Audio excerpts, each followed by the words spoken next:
Welcome to Fewer Things Better. This is the place for all of us who are big on goals and short on time. Together, we'll explore smart, simple ideas on how to retrain your brain and unlock your life. I'm your host, Kristin Graham. Let's get started.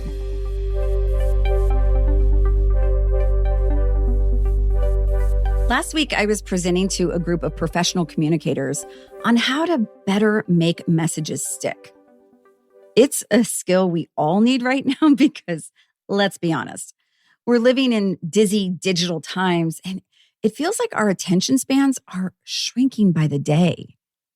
And while I was preparing for that session, I stumbled onto something fascinating. Research on why we forget that dates back to the late 1800s. A German psychologist named Hermann Ebbinghaus wanted to understand why our brains are so quick to ditch information.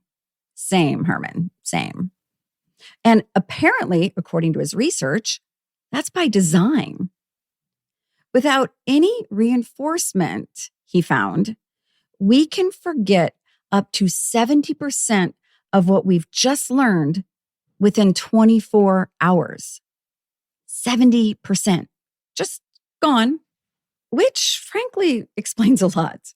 Like why my son somehow manages to forget to load the dishwasher every single time. It's science, right? I'm choosing to believe it's science. The bottom line on top of this episode is that our brains are wired to forget more than we remember. And that's actually a feature, not a bug. So why is this the case? From an evolutionary perspective, our ancestors didn't need to memorize everything, just the essentials: where the food was, how to get water, how to avoid danger, who to trust. Storing everything would have slowed down survival. That wiring hasn't changed, but our environment has. Now we're juggling Slack pings, TikTok clips, group chats, emails, and breaking news alerts. Our brains are still filtering nonstop, trying to decide, wait, is this essential? Is this relevant? Will I need it later? Am I in danger? If the answer is no, then poof, it's gone. Straight to the mental recycling bin. The problem with this is that in today's notification-heavy world, even the most important stuff gets buried under the noise. Think of your brain as having two memory systems. There's our working memory, our day-to-day memory, and that's tiny and fragile. Most of us can only hold about 4 chunks of information at once. And a chunk is simply a unit of meaning, like a phone number, a short phrase, or a single idea. For example, remembering the numbers 2025 can feel like 4 separate pieces, unless you recognize it as the year 2025, which your brain processes as 1 chunk instead of 4. The more you can group related pieces together, the more working memory you free up. Now, long-term memory is more like a vast library, but you need to, quote, file, quote, information properly to store it in there. And that filing job, it's handled by the hippocampus, a region deep in the brain that acts like a transfer station. If information doesn't make it there through repetition, emotion, or context, it simply won't stick. But here's the cool part.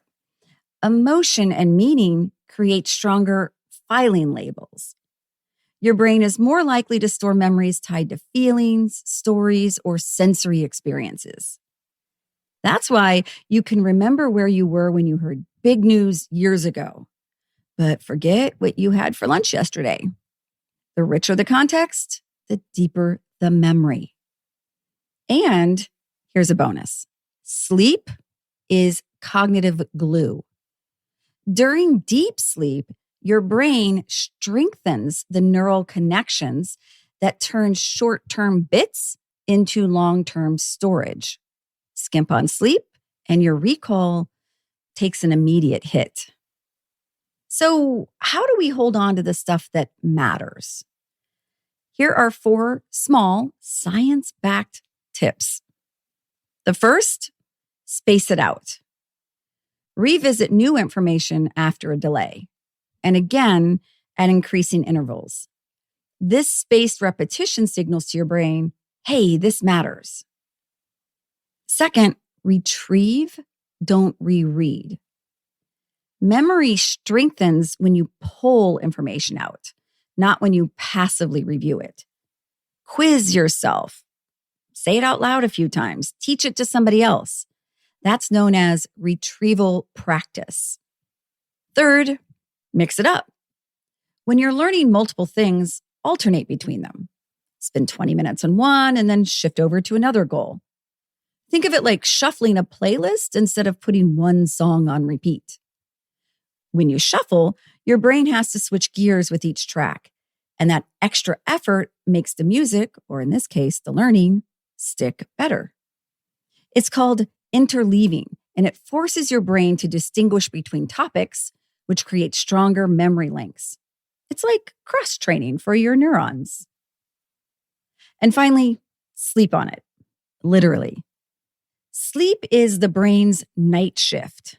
When you're out, your hippocampus is replaying the day's events and deciding which memories get filed in long-term storage.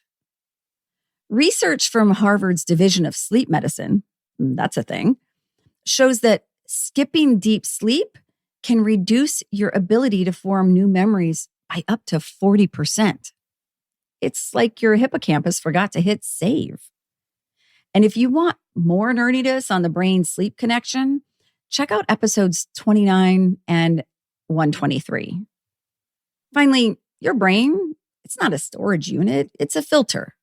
You're not meant to remember everything, but you can choose what to keep. So, in the days ahead, make an actual mental note when something matters. Pause for a beat, repeat it, say it out loud, write it down. Somehow give your brain the signal, this one is for keeps. Forget about remembering everything. Focus on remembering what matters most, and then let your brain do what it does best. And as always, take care to take good care of your brain and your memories. Thanks for listening. You can find a lot more like this by following me on LinkedIn or going to unlockthebrain.com and joining the mailing list. And if you found value in this podcast, please take a moment to rate or comment. Thanks so much. And now let's go do fewer things better.